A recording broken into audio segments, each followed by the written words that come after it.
नमस्कार साथियों, स्वागत है आपका अपने चैनल नितेश पांडे में। नमस्कार साथियों, मैं रोमेश वर्मा आपके अपने YouTube चैनल नितेश पांडे में आप सभी भावी अध्यापक एवं अध्यापकों का एक बार फिर से स्वागत करता हूं।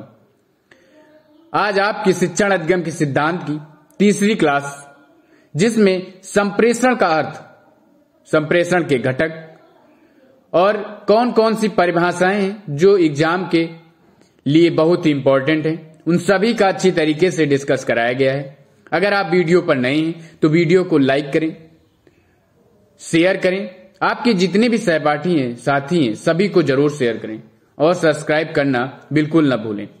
इसकी पीडीएफ आपको डिस्क्रिप्शन बॉक्स में लिंक दी जाती है, वहां से जाकर के आप डाउनलोड कर सकते हैं।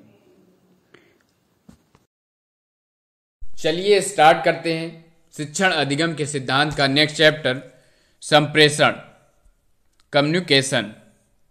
इसमें देखेंगे कौन कौन सी परिभाषाएं बहुत ही इंपॉर्टेंट हैं, उन पर फोकस किया जाएगा।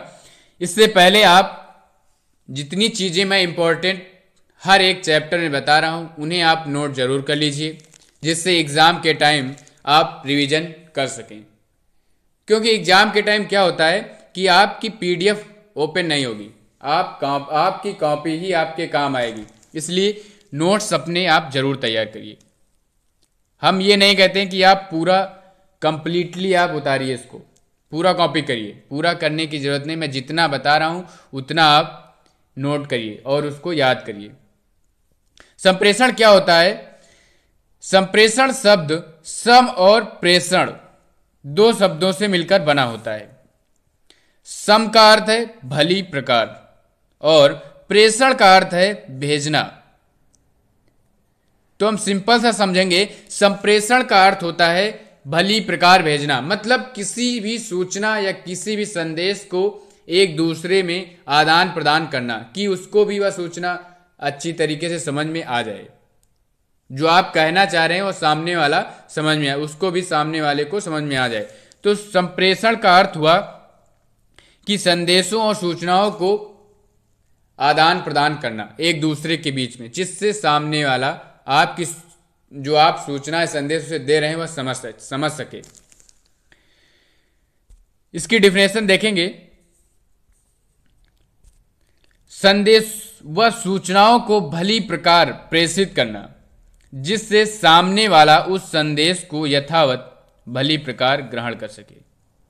समझ में है कि संदेश, अभी हमने बताया कि संदेशों और सूचनाओं का आदान प्रदान करना, एक दूसरे के बीच भली प्रकार से प्रेषित करना जिससे सामने वाला उस संदेश को, उस सूचना को यथावत भली प्रकार ग्रहण कर सके, वह समझ सके कि आप कहना क्या चाह रहे हैं। समझ में है?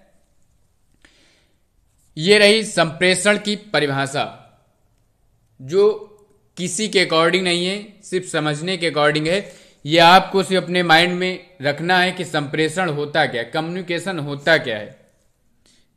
अब इंपॉर्टेंट क्या होता है, अगर आपके एग्जाम में पूछेगा कि संप्रेषण की परिभाषा बताइए, संप्रेषण की परिभाषा लिखिए, कोई एक संप्रेषण की परिभाषा लिखिए, तो आपको किसी वैज्ञानिक के अकॉर्डिंग उसके अनुसार ही लिखना होता है। उसके अनुसार लिखने से आपको बहुत अच्छे अंक प्राप्त होते हैं।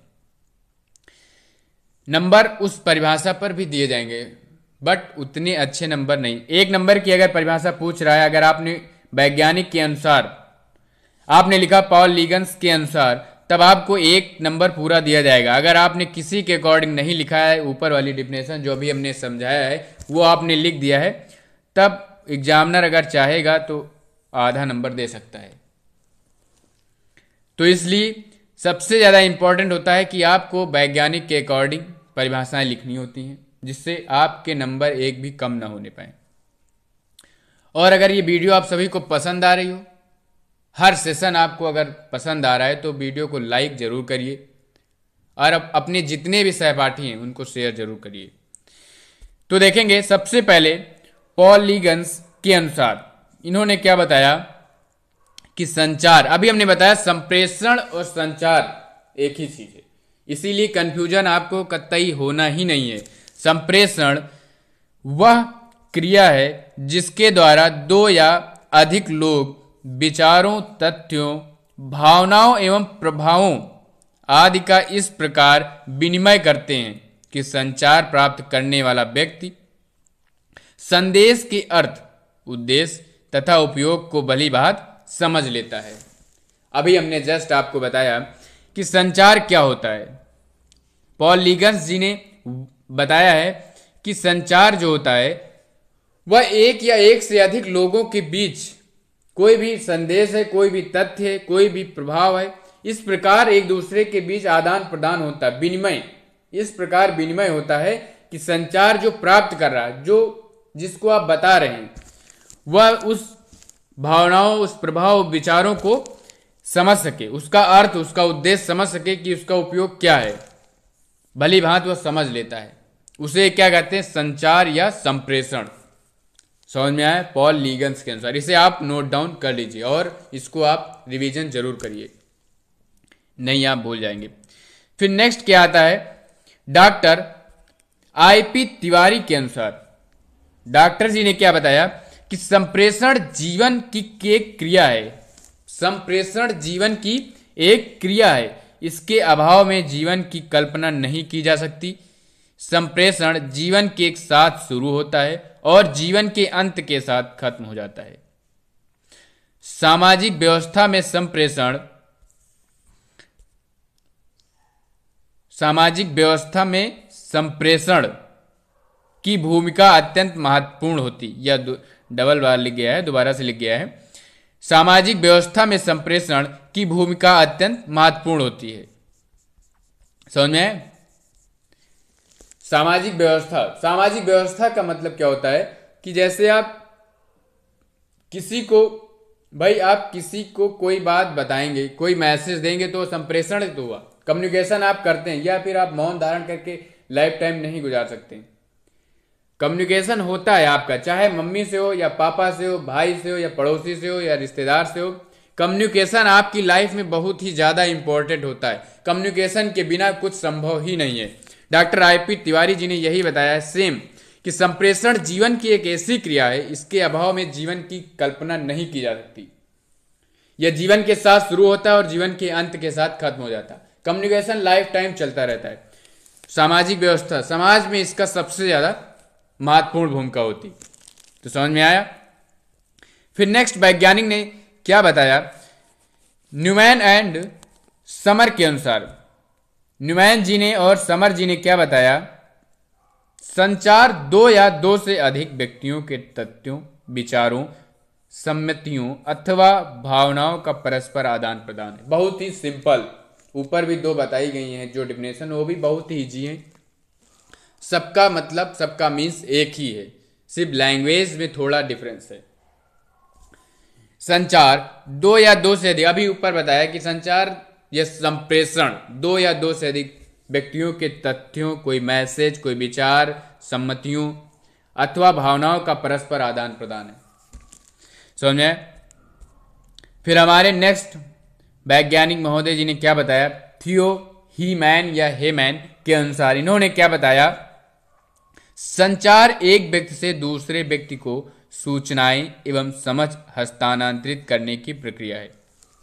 सेम प्रोसेस इन्होंने बहुत ही कम वर्डों में दिया कि संचार जो होता है वह एक व्यक्ति से दूसरे व्यक्ति को सूचनाओं और समझ को हस्तांतरित करने की प्रक्रिया है। आप किसी दूसरे को बताएंगे तो आपकी सूचना वह जानेगा सामने वाला।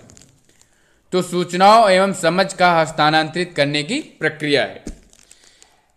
तो उम्मीद करता हूं आप सभी को समझ में आया होगा कि संचार क्या होता है, संप्रेषण क्या होता है। एक थियो हीमैन के अनुसार, दूसरा है न्यूमैन एंड समर के अनुसार, डॉक्टर आईपी तिवारी के अनुसार और पॉल लीगन्स के अनुसार। 3 से 4 वैज्ञानिक के बारे में बताया मैंने, उन्होंने क्या क्या परिभाषाएं दी, ये आप नोट कर लीजिए, आपको जो भी इजी लग रही हो। मैंने आपको बताया था कि जितनी बड़ी डिफिनेशन होगी उतनी ही वह इजी होती, उसमें आप 1-2 वर्ड इधर उधर हेर फेर कर देंगे वर्ड में तो कोई प्रॉब्लम नहीं होगी। बट अगर आप छोटी सी डिफिनेशन में हेर फेर इधर करेंगे तो एग्जामिनर जान जाएगा तुरंत। तो इसलिए जितनी बड़ी होगी उतनी ही ईजी तरीके से आप याद कर सकते हैं। 3 से 4 वैज्ञानिक मैंने बता दी, इनको आप अच्छी तरीके से नोट डाउन कर लीजिए और रट लीजिए। फिर नेक्स्ट क्या आता है? संप्रेषण के घटक या कारक, फैक्टर्स ऑफ कम्युनिकेशन, कौन कौन से घटक होते हैं, कारक क्या होते हैं, संप्रेषण होता कैसे। अब इन्होंने बताया कि क्या कारक होते हैं, क्या क्या भाग होते हैं संप्रेषण के, कौन कौन से फैक्टर होते हैं कि जिनके द्वारा कम्युनिकेशन होता है, एक व्यक्ति से दूसरे व्यक्ति में कम्युनिकेशन होता है, बट कैसे होता है, क्या उसके घटक होते हैं, क्या चरण होते हैं। तो होता है पहला चरण प्रेषक, सेंडर या कम्युनिकेटर। कम्युनिकेटर प्रेषक, कोई व्यक्ति जो सूचनाएं दे रहा है, प्रेषक प्रेषित कर रहा। प्रेषक से आप समझिए सेंड मीन्स होता है भेजना, सभी को पता है, आप डेली सेंड करते हैं मैसेज, आज तो ज्यादा ही क्या होगा सेंड। प्रेषक सेंडर मतलब कम्युनिकेटर जो संदेश को भेज रहा है, और दूसरा बीच में क्या घटक कारक कार्य करता है, संदेश, दूसरा घटक कार्य करता है। और तीसरा होता है ग्राही, रिसीवर या अचीवर, जो सूचना या संदेश को प्राप्त कर रहा है। तो आपको ये याद करने की जरूरत नहीं कि संप्रेषण में कितने घटक होते हैं, आप बैठकर रटो प्रेषक संदेश ग्राही, प्रेषक संदेश ग्राही, रटने की जरूरत नहीं है। हमारी क्लास में आपको रटने की जरूरत है नहीं, सिर्फ आप माइंड को ओपन करके क्लास को ज्वाइन करिए। जो मैं बता रहा हूं जितना इंपॉर्टेंट है वो आप नोट डाउन करिए, और सिर्फ आप माइंड को ओपन करके बैठेंगे तो सारी चीजें यहीं समझ में आ जाएंगी, दोबारा से आपको पढ़ने की जरूरत नहीं पड़ेगी। घटक हमने बताया 3, जो प्रेषित कर रहा, जो सूचना दे रहा। आप अपने को मान लीजिए कि मैं अपने दोस्त को यह मैसेज दिया, मैंने उसे बताया कि यह कल वहां पर यह घटना घटित हुई थी, तो मैं हुआ प्रेषक, सेंडर हुआ कम्युनिकेटर। अब मैंने जो उसे बताया कि कल वहां पर एक घटना घटित हुई थी, तो वह क्या हुआ, एक प्रकार का संदेश हुआ। अब वह दोस्त आपके मैसेज को प्राप्त कर रहा, तो वह क्या हुआ, रिसीवर या अचीवर, ग्राही। तो समझ में आया, प्रेषक, संदेश और ग्राही, इसके 3 घटक होते हैं। या आपके बहुविकल्पी क्वेश्चन में पूछ लिया जाता है कि इनमें से बताइए कौन सा संप्रेषण का घटक नहीं है। 4 ऑप्शन दिए रहेंगे, आपको उसमें से चॉइस करनी होती। समझ में आया, इसलिए आपके लिए इंपॉर्टेंट क्वेश्चन है, याद कर लीजिए। फिर आता है संप्रेषण के प्रकार, काइंड्स ऑफ कम्युनिकेशन, कितने प्रकार का संप्रेषण होता है, कैसे क्या सिस्टम है संप्रेषण का। संप्रेषण 2 लोगों में होता है, तो प्रकार भी इसके 2 ही होंगे। इस तरीके से आप याद रखिए कि संप्रेषण 2 लोगों के बीच होता है, तो संप्रेषण के प्रकार कौन कौन से होंगे, 2 प्रकार होंगे। पहला होगा शाब्दिक, दूसरा होगा अशाब्दिक। शाब्दिक क्या होता है, शाब्दिक भी 2 प्रकार से होता है, एक तो होता है मौखिक, दूसरा होता है लिखित। मौखिक आप समझ रहे हैं, वार्ता करना, व्याख्या करना, कहानी, प्रश्नोत्तरी, मौखिक बोलकर संप्रेषण। जो संप्रेषण मौखिक का मतलब होता है बोलकर किया जाने वाला संप्रेषण, समझिए। लिखित में क्या होता है, जो आप विभिन्न तथ्य संदेश कोई टाइप करके लिख करके भेज रहे हैं सुबह से शाम तक, वह क्या हुआ, वह लिखित हुआ। वह संप्रेषण कैसा हुआ, लिखित हुआ। लेकिन आप फोन पर बात कर रहे हैं तो वह कैसा प्रेषण हुआ, वह प्रेषण आपका हुआ मौखिक। और जो आप टाइप मैसेज कर रहे हैं वो हुआ क्या, लिखित। तो शाब्दिक प्रेषण, शाब्दिक संप्रेषण। फिर आता है अशाब्दिक संप्रेषण। अशाब्दिक का मतलब होता है जिसमें शब्द का प्रयोग नहीं किया जाता है। शाब्दिक का मतलब समझिए शब्द का प्रयोग होता है, शाब्दिक का मतलब समझिए शब्द का प्रयोग नहीं होता। तो शब्द का प्रयोग नहीं होता है, तो इसका मतलब आप वाणी या आवाज के जरिए कर रहे हैं प्रेषण। दूसरा क्या होता है, आंख या मुख मुद्रा संप्रेषण। आंख इधर उधर कर रहे हैं, आपके मुख की मुद्रा, इधर मुंह घुमा रहे हैं, उधर मुंह घुमा रहे हैं, तो इस तरीके से आप संप्रेषण कर रहे हैं। स्पर्श करके, छू करके, कोई भी चीज स्पर्श करके बता रहे हैं, ये नहीं, ये बोल नहीं रहे हैं, उसको स्पर्श करके बता रहे हैं। तो बिना शब्दों का जो प्रेषण होता है वह होता है अशाब्दिक संप्रेषण, जिसमें वाणी या आवाज संप्रेषण, आंख एवं मुख मुद्रा संप्रेषण और स्पर्श या छू करके विभिन्न तत्वों का संप्रेषण।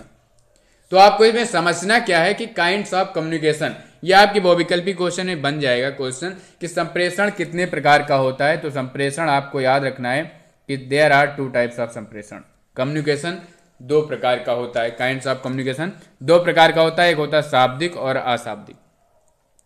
ये आपको नहीं पूछेगा कि शाब्दिक के प्रकार बताइए, अशाब्दिक के प्रकार बताइए। ये आपके समझने के लिए है कि शाब्दिक दो प्रकार से होता है, अशाब्दिक को तीन प्रकार से देखा गया है। कई टाइप होते हैं जहां पर शब्दों का प्रयोग नहीं होता वहां अशाब्दिक होता है, जहां पर शब्दों का प्रयोग होता है शाब्दिक होता है। सिंपल सा, समझ में आए? फिर थोड़ा सा आगे देख लेंगे, मैंने लिख दिया है कि संप्रेषण मुख्यतः दो प्रकार का होता है। बहुविकल्पी क्वेश्चन में ये आपको मिलेगा कि संप्रेषण कितने प्रकार का होता है, 1 2 3 4, तो दो प्रकार का होता है। शाब्दिक जिसे बोलते हैं वर्बल, शाब्दिक में अभी हमने बताया लिखित और मौखिक। दूसरा होता है अशाब्दिक नॉन वर्बल। नॉन वर्बल में क्या आता है, इसके अंतर्गत दृश्य, संकेत, शारीरिक हाव भाव, सामग्री या साधनों द्वारा संकेत करना आदि। शारीरिक हाव भाव, हाथ पैर चला रहे हैं, अपना मुख मुद्रा बना रहे हैं, आंख इधर उधर कर रहे हैं, तो ये सारे क्या इसके अंतर्गत आएंगे, किसके अंतर्गत? नॉन वर्बल, अशाब्दिक संप्रेषण के अंतर्गत। तो आप सभी को समझ में आया कि शाब्दिक और अशाब्दिक संप्रेषण क्या होता है। देखिए सबसे ज्यादा इंपॉर्टेंट इस चैप्टर में क्या है, सबसे पहले इंपॉर्टेंट चीज ये है कि संप्रेषण की परिभाषाएं, ये आप अपनी कॉपी में नोट कर लीजिए कि पॉल लीगन्स के अनुसार, डॉक्टर आई.पी. तिवारी के अनुसार, न्यूमैन एंड समर के अनुसार और थियो हीमैन के अनुसार, ये चार वैज्ञानिक के अनुसार इनको परिभाषाएं आप नोट कर लीजिए। उम्मीद करता हूं सभी परिभाषाएं आपको अच्छी तरीके से समझ में आएंगी। सभी का मतलब एक ही होता है, इन्होंने इधर से उधर हेर फेर वर्डों में करके लिख दिया है। हमने बताया जितनी बड़ी डिफिनेशन होगी उतनी ईजी होगी। तो आप इन चारों को अच्छी तरीके से नोट कर लीजिए, और ये घटक नोट करने की जरूरत नहीं, मैंने समझा दिया है। 3 घटक होते हैं, प्रेषक, संदेश, ग्राही। यह आप अपने माइंड में बिठा लीजिए। यह आपके बहुविकल्पी क्वेश्चन एमसीक्यू में पूछा जाएगा, बस और नहीं पूछा जाएगा। अब इससे जो क्वेश्चन बनेंगे एमसीक्यू में, संप्रेषण के प्रकार, यह भी पूछा जाएगा एमसीक्यू में, मल्टीपल चॉइस क्वेश्चन में। संप्रेषण 2 प्रकार का होता है, यह भी आपके एमसीक्यू क्वेश्चन में पूछा जाएगा। तो उम्मीद करता हूं आप सभी को यह वीडियो पसंद आई होगी। तो वीडियो को लाइक करें, शेयर करें, और अपने जितने भी सहपाठी हैं उनको भी सब्सक्राइब करवाएं, उनके पास शेयर करवाएं, जिससे उनको भी अच्छी तरीके से उनकी भी पढ़ाई हो सके। और लाइक करना तो बिल्कुल ना भूलें। और इसकी पीडीएफ आपको डिस्क्रिप्शन बॉक्स में लिंक दी जाती है, वहां से जाकर के आप डाउनलोड करिए और पढ़िए और अपना नोट्स स्वयं तैयार करिए। फिर मिलेंगे अगली वीडियो में, तब तक के लिए धन्यवाद।